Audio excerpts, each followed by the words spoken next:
दर्शक बंधु नमस्कार। आजिर कार्यक्रमर आउ एक अध्याय को स्वागत करुछि। मोर प्रार्थना जे परमेश्वर को अनुग्रह रे आपण माने भलरे थिबे। एही कार्यक्रम रे आमे धर्मशास्त्र मध्य दे आमर दैनंदिन यात्रा रे आगे चलीछु। परमेश्वर को वाक्य एकत्र अध्ययन करुछु और पढ़ुअछु। पुणी याको अधिक गभीर भावरे बुझिबाकू चेष्टा करुछु। गत पाठरे आमे देखिथिलु जे आलोकित करिबा पवित्र आत्मांक अनुग्रहपूर्ण कार्य जे आमको प्रकृत रे धर्मशास्त्र बुझिबारे सक्षम करंती। जदियो बाइबल मनुष्य मानक भाषा रे लेखा जायछि एवं एहार तथ्य गुड़िकु स्वाभाविक भावरे ग्रहण करा जाय पारे। जेतेबेले पवित्र आत्मा आमर हृदय और मन को खोली दियंती। परमेश्वर वाक्य परमेश्वर ठारू आसी अछि, तेणु एहाकू मनुष्यर ज्ञान कि जुक्ति रे बुझी हेब नाही। आमको नम्रता सहित वाक्य निकट को जीवाकू हेब। आमे व्याख्या बा भाषांतर गुरुत्व उपरे मध्य चिंता करिथिलु। जेतेबेले पाठक माने निजर मत और चिंता को व्यक्त करंती, सेतेबेले मतभेद सृष्टि हुए। धर्मशास्त्र को सठिक भावरे व्याख्या करिबाकू आमको एहार उद्देश्य काहाको लेखा जाय अछि, केउ प्रसंग रे लेखा जाय अछि और एहार निर्दिष्ट अर्थ को विचार करिबाकू हेबो। जदि वाक्यांशटी स्पष्ट भावरे सांकेतिक नहे, तेबे बाइबल रो सत्य को ग्रहण करिबाकू हेबो। आजिर अध्याय रे आमे एक नूतन एवं गुरुत्वपूर्ण प्रश्न उपरे ध्यान देबा। आत्मिक जीवन पाई बाइबल प्रकृत रे यथेष्ट कि? आसंतु आलोचना आरंभ करिबा।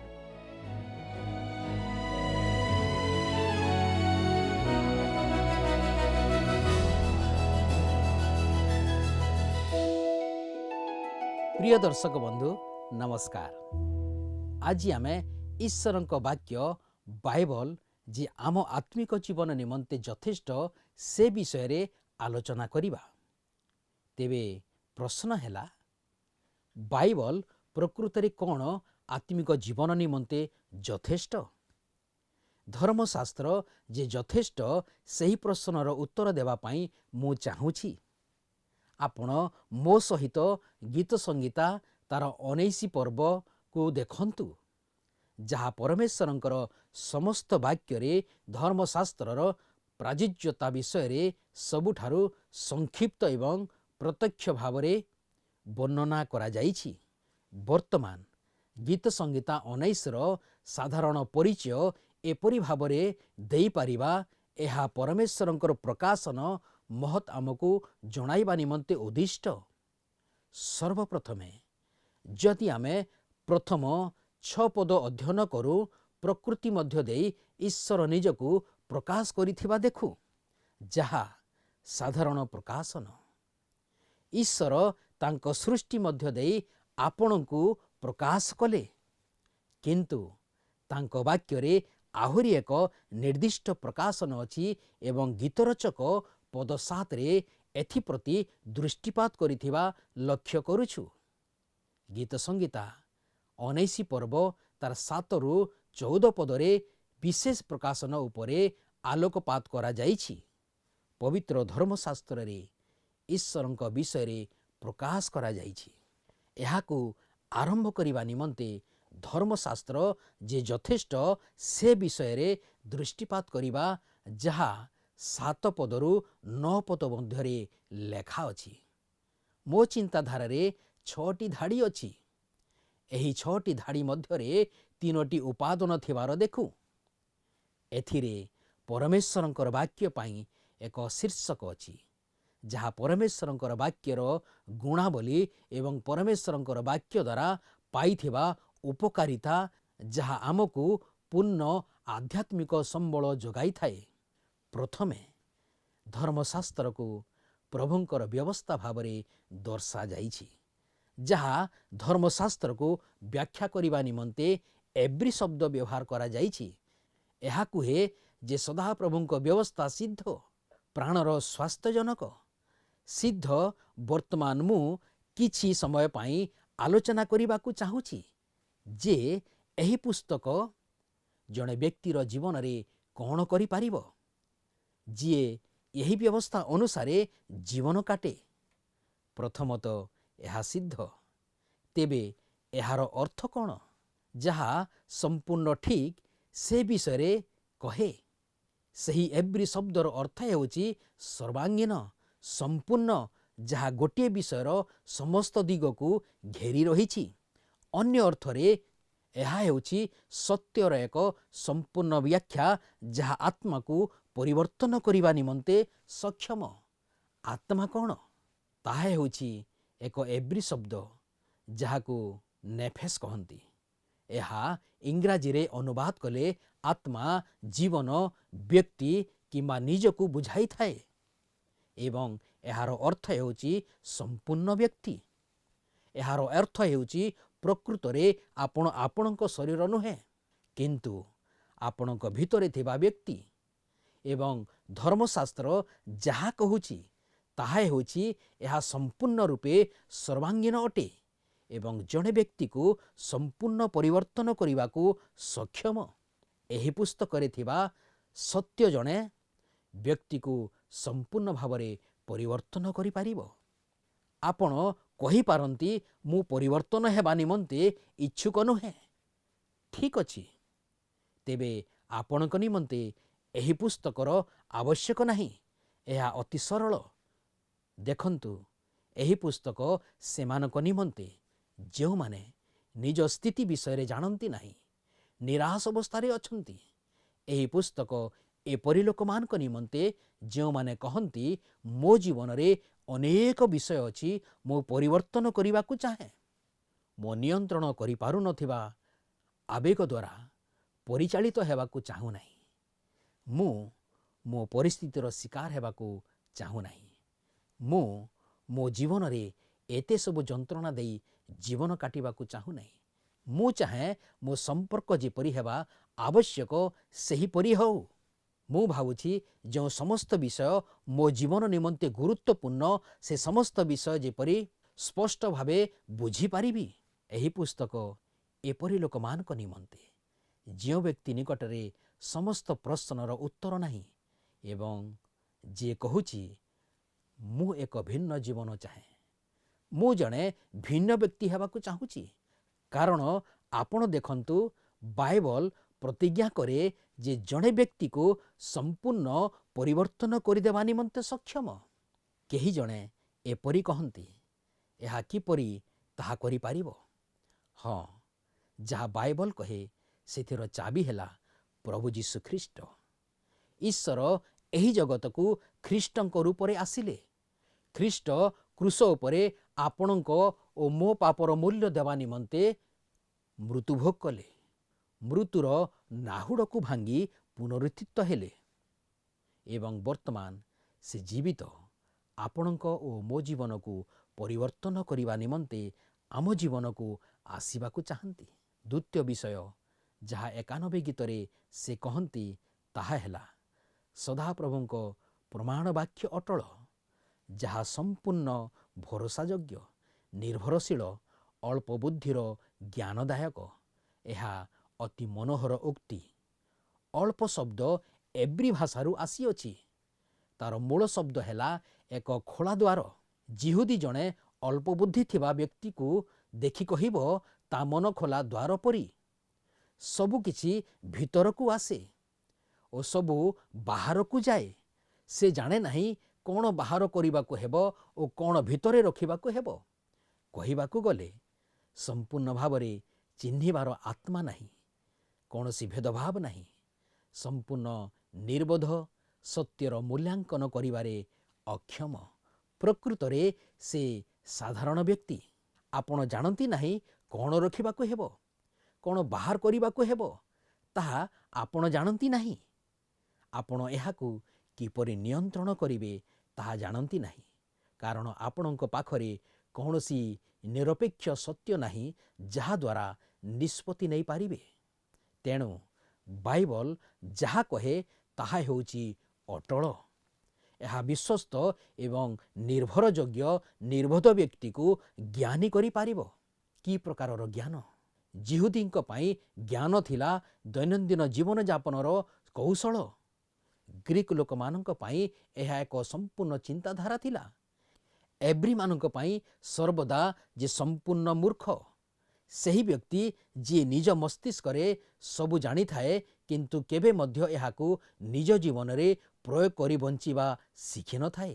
ତେଣୁ ଯେତେବେଳେ ଏହାକୁ କୁହେ ଯେ ଧର୍ମଶାସ୍ତ୍ର ଏତେ ନିର୍ଭରଯୋଗ୍ୟ ଯେ ଅଳ୍ପ ବୁଦ୍ଧିର ଜ୍ଞାନଦାୟକ, ଏହା କ'ଣ ସରଳ ବ୍ୟକ୍ତିକୁ ଜ୍ଞାନୀ କରିପାରେ? ଏହାର ଅର୍ଥ ହେଉଛି ଅଜ୍ଞ ବ୍ୟକ୍ତି, ନିର୍ବୋଧ, ଅଶିକ୍ଷିତ ବ୍ୟକ୍ତି ଯାହାର ବିବେଚନା କରିବା ଶକ୍ତି ନାହିଁ, ତାକୁ ଦୈନନ୍ଦିନ ଜୀବନର ପ୍ରତ୍ୟେକ ଦିଗରେ ଦକ୍ଷ କରିପାରିବ। ଆପଣଙ୍କ ସମ୍ପର୍କ ବିଷୟରେ ଜାଣିବାକୁ ଚାହୁଁଛି। ଏହା ସେ ବିଷୟରେ କହେ ଆପଣ ବିବାହ ସମୟରେ ଜାଣିବାକୁ ଚାହୁଁଛନ୍ତି। ଆପଣ କାର୍ଯ୍ୟର ନୈତିକତା ବିଷୟରେ ଜାଣିବାକୁ ଚାହୁଁଛନ୍ତି। ଏହା ସେ ବିଷୟରେ କହେ ଆପଣ ମନୁଷ୍ୟ ମନର ଥିବା ବିଷୟ ଜାଣିବାକୁ ଚାହାନ୍ତି। ଆପଣ ଜୀବନର ଉଦ୍ଦେଶ୍ୟ ବିଷୟରେ ଜାଣିବାକୁ ଚାହାନ୍ତି। ଆପଣ ଯାହା କରୁଛନ୍ତି ତାହା କାହିଁକି କରୁଛନ୍ତି ଏବଂ ଏହାକୁ କିପରି ଭଲ ଭାବରେ କରିବେ ତାହା ଜାଣିବାକୁ ଚାହୁଁଛନ୍ତି କି? ଆପଣଙ୍କ ଜୀବନରୁ କିପରି ଅଧିକ ଉପକୃତ ହୋଇପାରିବେ ଜାଣିବାକୁ ଚାହୁଁଛନ୍ତି। ଆପଣ କାହିଁକି ଏଠାରେ ଅଛନ୍ତି? ଆପଣ କେଉଁଠାରୁ ଆସିଛନ୍ତି? ଆପଣ କ'ଣ ପାଇଁ ବଞ୍ଚିଛନ୍ତି ତାହା ଜାଣିବାକୁ ଚାହୁଁଛନ୍ତି। ଏସବୁ ବିଷୟ ଏଠାରେ ଅଛି। ଦକ୍ଷତା ଏବଂ ଦୈନନ୍ଦିନ ଜୀବନଯାପନର ବିଷୟଗୁଡ଼ିକ ଏଠାରେ ଅଛି।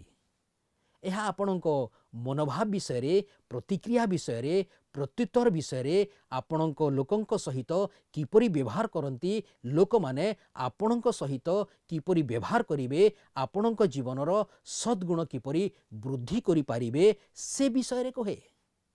ପ୍ରତ୍ୟେକ ବ୍ୟକ୍ତିଙ୍କ ଅସ୍ତିତ୍ୱରେ ଥିବା ଜୀବନର ପ୍ରତ୍ୟେକ ଦିଗ ଏହି ପୁସ୍ତକର ପୃଷ୍ଠାରେ ଆଚ୍ଛାଦିତ ହୋଇଛି ଏବଂ ଏହା ଜଣେ ବୁଝିପାରୁନଥିବା ବ୍ୟକ୍ତିକୁ ନେଇ ଦୈନନ୍ଦିନ ଜୀବନଯାପନକୁ ପ୍ରତିଭାବନା କରି ଦେଇପାରିବ।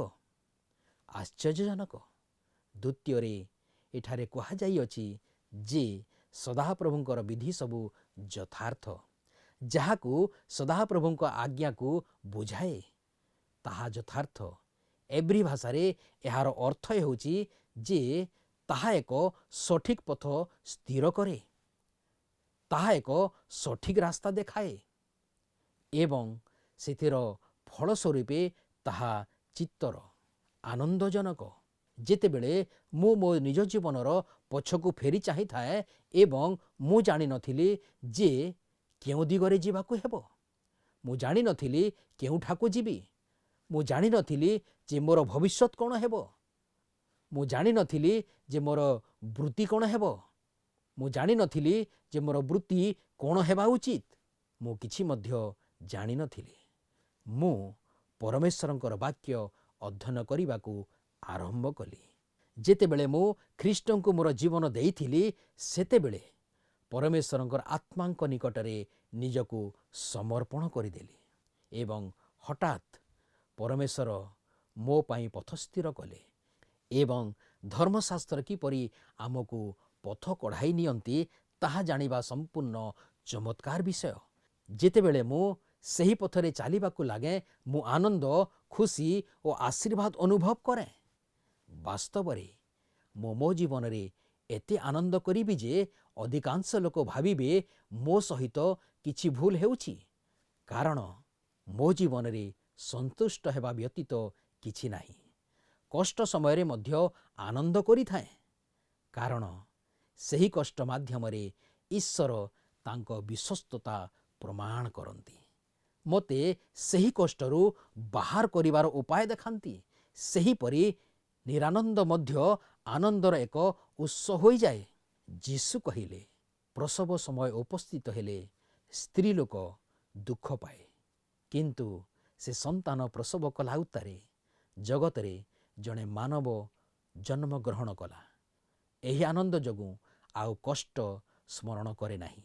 ଆପଣ ପାପ, ଯୌନକ୍ରିୟା, ନିଶା ସେବନ, ମଦ୍ୟପାନ, ବା ସର୍ବଦା ନିଜର ଇଚ୍ଛା ପୂରଣ କରିବା ବିନା ମଧ୍ୟ ଏକ ଆନନ୍ଦମୟ ଜୀବନ ପାଇପାରିବେ। ଆପଣ ଆନନ୍ଦ କରିବେ, କାରଣ ଯେଉଁମାନେ ଈଶ୍ୱରଙ୍କ କଥା ମାନନ୍ତି ସେମାନଙ୍କୁ ସେ ଆନନ୍ଦମୟ ଜୀବନ ଦିଅନ୍ତି। ଈଶ୍ୱର ଆପଣଙ୍କୁ ତିଆରି କରିଛନ୍ତି। ସେ ଜାଣନ୍ତି ଆପଣଙ୍କ ପାଇଁ କ'ଣ ଭଲ ଏବଂ କେଉଁ ବିଷୟରେ ଆପଣ ସବୁଠାରୁ ଅଧିକ ଆନନ୍ଦିତ ଅନୁଭବ କରିବେ। ଆଉ ଏହି ଆନନ୍ଦ ଉତ୍ସବ ସରିଗଲା ପରେ ଶେଷ ହୁଏ ନାହିଁ। ଏହା ସବୁଦିନ ପାଇଁ ରୁହେ ଏବଂ ଏଥିପାଇଁ କୌଣସି ଦଳର ଆବଶ୍ୟକ ନାହିଁ। ଏହା ଆପଣଙ୍କ ଭିତରେ ଗଭୀର ଭାବରେ ରହିଥାଏ। ଚତୁର୍ଥରେ, ସଦାପ୍ରଭୁଙ୍କର ଆଜ୍ଞା ନିର୍ମଳ, ଚକ୍ଷୁର ଦୀପ୍ତିଦାୟକ।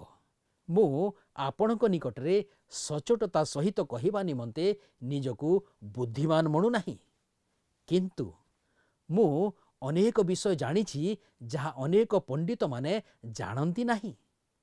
କାରଣ ମୁଁ ବାଇବଲ ବିଷୟରେ ଜାଣେ।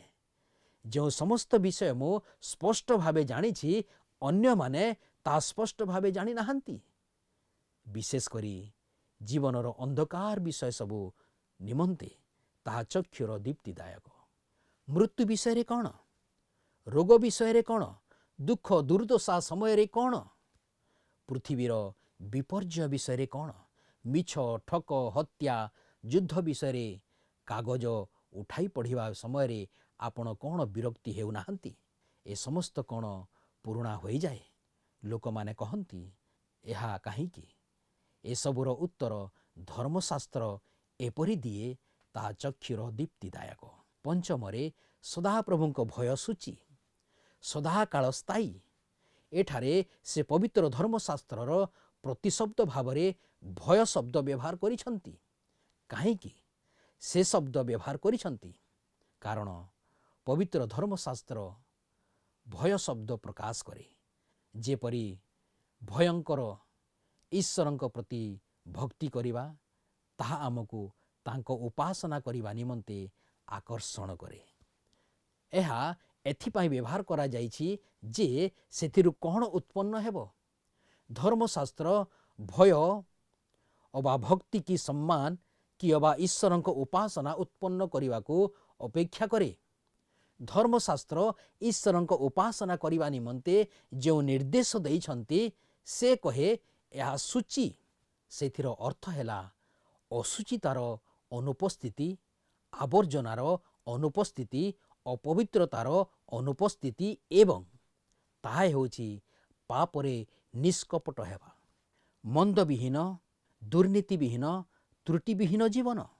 ଏହା ଏପରି ଏକ ପୁସ୍ତକ ଯାହାକୁ କେବେ ଅନ୍ୟ ସଂସ୍କରଣର ଆବଶ୍ୟକତା ନାହିଁ।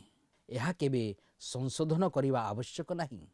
ଏହି ପୁସ୍ତକର ଆଧୁନିକରଣ କରିବା ଆବଶ୍ୟକ ନାହିଁ। ଏହି ପୁସ୍ତକ କେବେ ପୁରୁଣା କି ସମୟୋପଯୋଗିତା ହରାଏ ନାହିଁ। ଏହା ସ୍ପଷ୍ଟ ଓ ସିଧାସଳଖ ଆମ ସହିତ କଥାବାର୍ତ୍ତା କରେ। ଯେପରି ଏହା ଲେଖା ହେବା ସମୟଠାରୁ ଶତାବ୍ଦୀ ଧରି ପ୍ରତ୍ୟେକଙ୍କ ସହିତ କଥା କହି କହି ଆସୁଅଛି। ଏହା ଅପରିବର୍ତ୍ତନୀୟ, ଏହା ସୂଚୀ। ଏଥିର ଅର୍ଥ କ'ଣ? ଏହା ଏତେ ପବିତ୍ର ଯେ ଚିରକାଳ ସ୍ଥାୟୀ। ସବୁଠାରୁ ସ୍ପଷ୍ଟ ଭାବରେ ଏହା କହେ, ସଦାପ୍ରଭୁଙ୍କ ଶାସନ ସକଳ ସତ୍ୟ।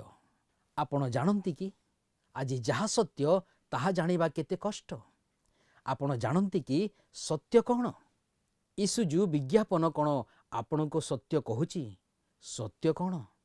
ମୁଁ ଗଣିତର ସତ୍ୟ ବିଷୟରେ କହୁନାହିଁ, କିନ୍ତୁ ମୁଁ ସେହି ସତ୍ୟ ବିଷୟରେ କହୁଛି ଯାହା ଜୀବନ, ମୃତ୍ୟୁ, ଈଶ୍ୱର, ମନୁଷ୍ୟ, ପାପ ବିଷୟରେ କହେ। କ'ଣ ଠିକ୍, କ'ଣ ଭୁଲ, ସ୍ୱର୍ଗ, ନରକ, ଭରସା, ଆନନ୍ଦ ଓ ଶାନ୍ତି। ମୋର କହିବାର ଅର୍ଥ ହେଲା ପ୍ରକୃତ ବିଷୟ ଯାହା ଜୀବନକୁ ବଞ୍ଚିବା ନିମନ୍ତେ ଯୋଗ୍ୟ କରିଥାଏ। ମନୁଷ୍ୟମାନେ ଏହାକୁ ପାଇପାରିବେ ନାହିଁ। ଆପଣ ପ୍ରାକୃତିକ ଜଗତକୁ ଅତିକ୍ରମ କରିପାରିବେ ନାହିଁ। ଆପଣ ଏକ ସମୟ ସ୍ଥାନ ନିରନ୍ତରତାରେ ଆବଦ୍ଧ। ଆପଣ ବାହାରକୁ ବାହାରି ପାରିବେ ନାହିଁ। ଲୋକମାନେ ସେମାନଙ୍କର ଛୋଟ ଘର ମଧ୍ୟରେ ବୁଲନ୍ତି ଏବଂ ପରମେଶ୍ୱରଙ୍କୁ ଖୋଜିବାକୁ ଚେଷ୍ଟା କରନ୍ତି। ତେଣୁ ସେମାନେ ଧର୍ମ ଉଦ୍ଭାବନ କରନ୍ତି। କିନ୍ତୁ ଏହା ଆତ୍ମନିର୍ଭରଶୀଳ ବିଷୟ ବ୍ୟତୀତ ଆଉ କିଛି ନୁହେଁ। ବାହାରୁ ଯେଉଁ ସବୁ ଆମ ମଧ୍ୟକୁ ଆସେ ତାହା ଜାଣିବା ଦ୍ୱାରା ଆମ ବାହାରେ କ'ଣ ଅଛି ତାହା ଆମେ କେବେ ଜାଣିପାରିବା? ବାଇବଲ ଠିକ୍ ତାହା ହିଁ କହେ। ଏହା ପରମେଶ୍ୱରଙ୍କ ଠାରୁ ଏକ ଅଲୌକିକ ପ୍ରକାଶନ ଦିଏ। ଆମକୁ ଆକ୍ରମଣ କରିଥିଲେ ଏବଂ ସେ କେବଳ କଲମ ଉପରେ ଆକ୍ରମଣ କରିନଥିଲେ, ବରଂ ସେ ଯୀଶୁଖ୍ରୀଷ୍ଟଙ୍କ ରୂପରେ ବ୍ୟକ୍ତିଗତ ଭାବରେ ଆକ୍ରମଣ କରିଥିଲେ ଏବଂ ଆମ ନିକଟକୁ ସତ୍ୟ ଆଣିଥିଲେ। ବର୍ତ୍ତମାନ ଯଦି ପରମେଶ୍ୱରଙ୍କର ବାକ୍ୟ ପରିତ୍ରାଣ ପାଇଁ ଯଥେଷ୍ଟ, ଏହା ଜଣେ ବ୍ୟକ୍ତିର ଆତ୍ମାକୁ ସମ୍ପୂର୍ଣ୍ଣ ଭାବରେ ପରିବର୍ତ୍ତନ କରିବା ପାଇଁ ଯଥେଷ୍ଟ, ଯଦି ଏହା ଆଧ୍ୟାତ୍ମିକ ଜୀବନଯାପନର ସମସ୍ତ କ୍ଷମତା ପାଇଁ ଯଥେଷ୍ଟ, ଯଦି ଏହା ଜୀବନର ଦୁଃଖ ଏବଂ ସଂଘର୍ଷକୁ ଦୂର କରିବା ପାଇଁ ଓ ସମ୍ପୂର୍ଣ୍ଣ ଆନନ୍ଦ ଆଣିବା ପାଇଁ ଯଥେଷ୍ଟ, ଯଦି ଏହା ଅନ୍ଧକାରର ବିଷୟ ସବୁ ଯାହା ଦେଖିବାକୁ କଷ୍ଟକର ତାହା ବୁଝିବା ପାଇଁ ଯଥେଷ୍ଟ, ଯଦି ଏହା ସମସ୍ତ ପାପକୁ ଶୁଦ୍ଧ କରିବା ପାଇଁ ଯଥେଷ୍ଟ ଏବଂ ଯଦି ଏସବୁରେ ଏହା ସର୍ବଦା ସତ୍ୟ, ତେବେ ଏହା ଆତ୍ମିକ ଜୀବନରେ ସବୁକିଛିର ଉତ୍ସ ହେବା ଉଚିତ। ଏହା ଏତେ ବିଶ୍ୱସ୍ତ। ସତ୍ୟ ହେଉଛି ଯେ ପରମେଶ୍ୱର ଏକ ଧର୍ମଶାସ୍ତ୍ରରେ ଯାହା ଆମେ ହାତରେ ଧରିଥାଉଁ, ଆତ୍ମିକ ଜୀବନ ଏବଂ କର୍ତ୍ତବ୍ୟ ପାଇଁ ସମସ୍ତ ଆବଶ୍ୟକୀୟ ସତ୍ୟ ସ୍ଥାପନ କରିବା ପାଇଁ ଆମକୁ ତାଙ୍କର ଅନନ୍ତ ଇଚ୍ଛାର ଅପେକ୍ଷାକୃତ ସିଦ୍ଧ ପ୍ରକାଶନ ଦେଇଛନ୍ତି। ପରବର୍ତ୍ତୀ କାର୍ଯ୍ୟକ୍ରମରେ ପୁଣି ବାଇବଲର ଗୁରୁତ୍ୱପୂର୍ଣ୍ଣତା ଉପରେ ଆଲୋଚନା କରିବା। ପ୍ରଭୁ ଆପଣଙ୍କୁ ଆଶୀର୍ବାଦ କରନ୍ତୁ। ମୁଁ ଆଶା କରେ ଆଜିର ଅଧ୍ୟୟନଟି ନିଶ୍ଚୟ ଆପଣଙ୍କୁ ଭଲ ଲାଗିଥିବ। ଆପଣଙ୍କ ଠାରୁ ବିଦାୟ ନେବା ପୂର୍ବରୁ ଆସନ୍ତୁ ପ୍ରାର୍ଥନା କରିବା। ପବିତ୍ର ମଙ୍ଗଳମୟ ସ୍ୱର୍ଗସ୍ଥ ପିତା, ଆମେ ତୁମକୁ ଧନ୍ୟବାଦ ଦେଉଛୁ। ଆଜିର ସୁନ୍ଦର ବାକ୍ୟ ଦ୍ୱାରା ଆମମାନଙ୍କୁ ତୁମେ କଥା କହିଅଛ। ତୁମର ସହଭାଗିତା ମଧ୍ୟକୁ ଆମମାନଙ୍କୁ ଆଣିଲ। ତୁମର ସହଭାଗିତାର ମଧ୍ୟରେ ବସିକି ପ୍ରଭୁ ତୁମରି ସୁନ୍ଦର ବାକ୍ୟ ଆମେମାନେ ଶ୍ରବଣ କରିପାରିଲୁ। ତୁମର ବାକ୍ୟରୁ ଉତ୍ତମ ବିଷୟ ଶିଖିପାରିଲୁ, ଜାଣିପାରିଲୁ। ଆମେ ତୁମକୁ ଧନ୍ୟବାଦ ଦେଉଅଛୁ। ପ୍ରିୟ ପ୍ରଭୁ, ଏତେବେଳେ ପ୍ରାର୍ଥନା କରୁଛୁ ଆମମାନଙ୍କର ପ୍ରତ୍ୟେକ ଦର୍ଶକ ଭାଇ ଭଉଣୀମାନଙ୍କୁ ତୁମେ ଆଶୀର୍ବାଦ କର। ସେମାନେ ଆହୁରି ପ୍ରଭୁ ଆସନ୍ତା ଦିନମାନଙ୍କରେ ତୁମରି ବାକ୍ୟ ପ୍ରତି ମନୋଯୋଗୀ ହେବେ। ତୁମର ବାକ୍ୟ ଅନୁସାରେ ନିଜ ନିଜର ଜୀବନକୁ ସଜାଡ଼ିବାକୁ ପାରିବେ। ତୁମର ବାକ୍ୟ ଅନୁସାରେ ନିଜର ଜୀବନକୁ ଯେପରି ଗଢ଼ିବାକୁ ପାରିବେ, ସେହିପରି ତୁମେ ସାହାଯ୍ୟ କର। ଗୌରବ ସମ୍ଭ୍ରମ କେବଳ ତୁମକୁ ଦେଇ ଯୀଶୁଙ୍କ ନାମରେ ଏହି ପ୍ରାର୍ଥନା ମାଗୁଅଛୁ। ଆମେନ୍।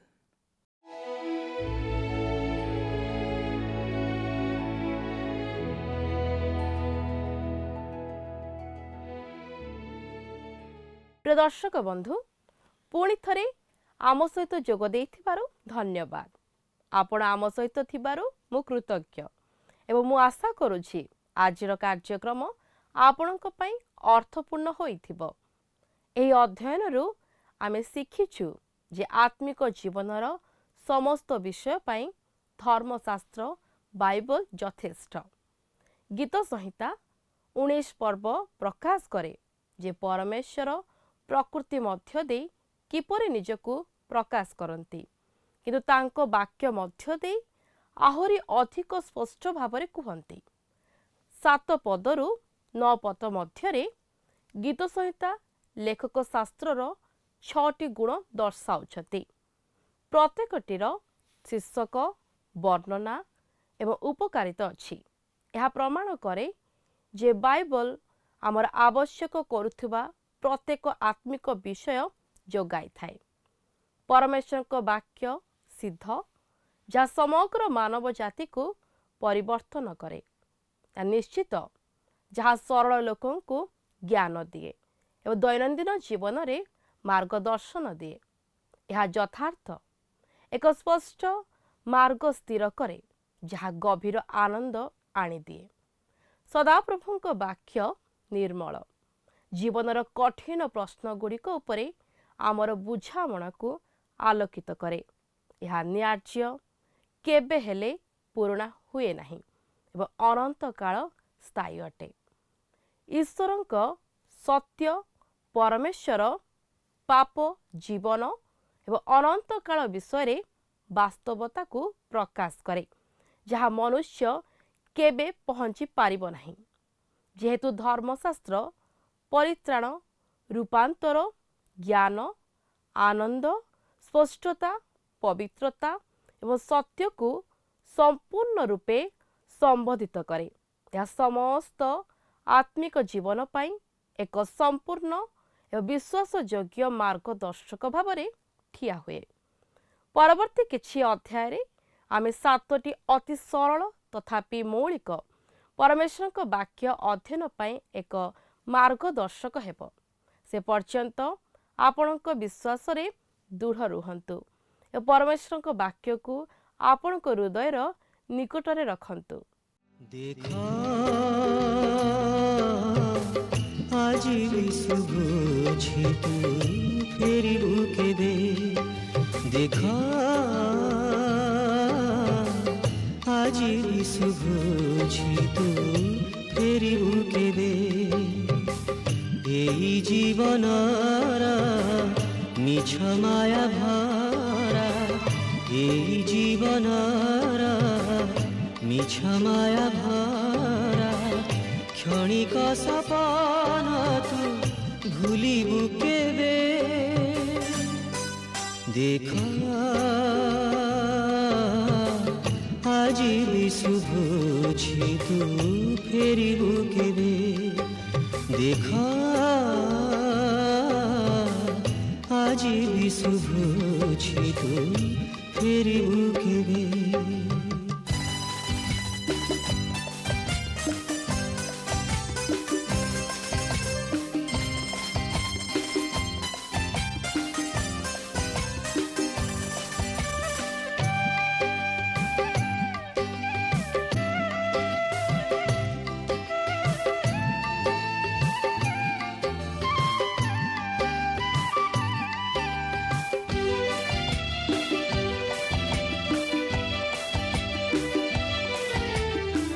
ভাবু তুহি কালি অছি ফেরিবার পাই, আসে নিজা জীবনে তো কেবে সত হই, সেই কালি আসিব যে আজি রূপনে। গত প্রশ্নর উত্তরটি হেলা বি যীশুখ্রিস্ট। আজির প্রশ্নটি হଉଛି কাହାର ବିଧି ସବୁ ଯଥାର୍ଥ ଅଟେ? ଏ ମନୁଷ୍ୟ, ବି ସଦାପ୍ରଭୁ, ସି ରାଜା, ଡି ମଣ୍ଡଳୀ।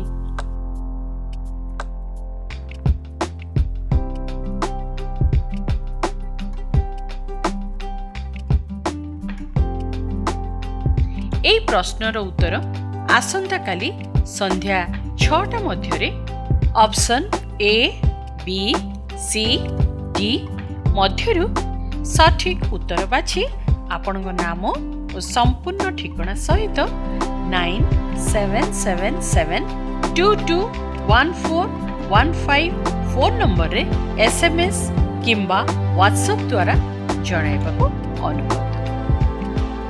ଯଦି ଆପଣଙ୍କୁ ଆମ କାର୍ଯ୍ୟକ୍ରମ ଭଲ ଲାଗୁଛି ତେବେ 044490812996 ମିସ୍ଡ କଲ୍ ଦେଇ ବିଜୟୀ ହୋଇପାରିବେ। ଗତ ସପ୍ତାହର ବିଜୟ ଦର୍ଶକ ବନ୍ଧୁ ହେଲେ କନ୍ଧମାଳରୁ ପୀତାମ୍ବର ନିଆଲ ଓ ପ୍ରିୟା ନିଆଲ।